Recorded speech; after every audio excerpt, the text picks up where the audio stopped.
First ব্রাইডকে সাজাতে গিয়ে এতটা প্রবলেমে পড়লাম যে সেকেন্ড ব্রাইডের কাজটা আমাকে ইমিডিয়েটলি ক্যান্সেল করতে হলো। তো এরকম কথা কেন বলছি সেটা দেখার জন্য কিন্তু ব্লগটা পুরোটা দেখতে হবে। তো আজকে ছিল 4 তারিখ, আর 4 তারিখে আমার কাজ ছিল দুটো, একটা ছিল মালদাতে, একটা ছিল গাজলে।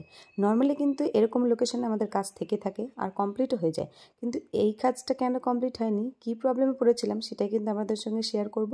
তো ব্লগটা স্কিপ করবেন না, পুরোটা দেখবেন আর পেজটাকে ফলো করবেন। আশা করছি ভিডিওটা ভালো লাগবে। তারপরে আমরা এখানে একটু দাঁড়িয়েছি, এখনো কয়েকটা পিকচার ক্লিক করবো। এই জন্য এটা আমার মিস্টার। তো এখানে কিন্তু প্রচুর রোদ, তো দেখি দেখাচ্ছে পরে। তারপরে কয়েকটা পিকচার ক্লিক করার পর একটুখানি রিলস বানানোর পর আমরা আবার চলে যাচ্ছি।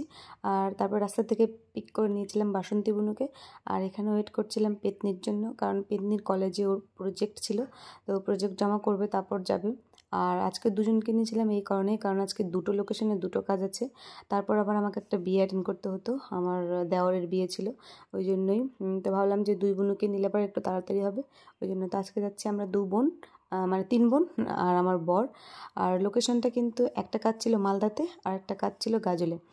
তো যাই হোক, এইভাবে গল্প করতে করতে কিন্তু আমরা লোকেশনে পৌঁছে গেছি। আর পৌঁছানোর পর দেখছি ব্রাইডের তখনও কোনো রিচুয়ালস হয়নি, শ্যুট হয়নি, মানে কোনো কিছুই হয়নি, আর ওদের একটু রিচুয়ালস বেশিই থাকে। তো ওই জন্য আমরা একটুখানি রেস্ট করে নিলাম, যে নর্মালি তো 1 ঘন্টা 2 ঘন্টা লেট কিন্তু হয়েই যায় বিয়েবাড়িতে গেলে। তো যাই হোক, আমরা একটুখানি এদিক ওদিক হাঁটাহাঁটি করছিলাম পুকুর পাড়ে, কারণ ওয়েদারটা ছিল প্রচুর গরম, আর মানে রোদটাও ছিল খুব চড়া। তো যাই হোক, আমরা দেখছি যে টাইম পেরিয়ে যাচ্ছে, ওদিকে রিচুয়ালস কমপ্লিট হচ্ছে না। তারপর গিয়ে ব্রাইডকে একটু তাড়া দিলাম, তো তাড়া দেওয়ার পর ওদের রিচুয়ালস তবুও হচ্ছিল না, আর খুব টেনশনে পড়ে গেছিলাম যে দুটো লোকেশনে কাজ আছে, তারপর আবার আমাকে একটা বিয়ে অ্যাটেন্ড করতে হবে। তো আমরা মোটামুটি 1:30 2টোর দিকে ওখানে পৌঁছেছিলাম, আমার কাজ স্টার্ট করতে পেরেছিলাম 5:30টায়। তো আমি দেখলাম যে দুটো কাজ কমপ্লিট করতে পারবো না, তখন খুব টেনশনে পড়ে গেছিলাম। বুঝতে পারছেন যে কারো স্পেশাল দিনের দায়িত্ব যদি আমাদের উপরে দেয়, তখন সেটা যদি আমরা কমপ্লিট না করতে পারি তো সত্যিই খুব খারাপ লাগে। তো তারপর আমি দিদিকে বললাম, দিদি এরকম এরকম প্রবলেম হয়ে গেছে।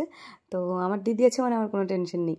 তো যাই হোক, দিদি আমার সেকেন্ড মানে গাজলে যেটা কাজ ছিল সেই কাজটা দিদি কমপ্লিট করে দিয়েছে। আর আমি এখানে ব্রাইড আর একটা পার্টি মেকআপ কমপ্লিট করে দিয়ে এখন চলে যাব বাড়িতে, কারণ বাড়িতে বরযাত্রী যেতে হবে, আমার দেওরের সঙ্গে সবাই ওয়েট করে আছে।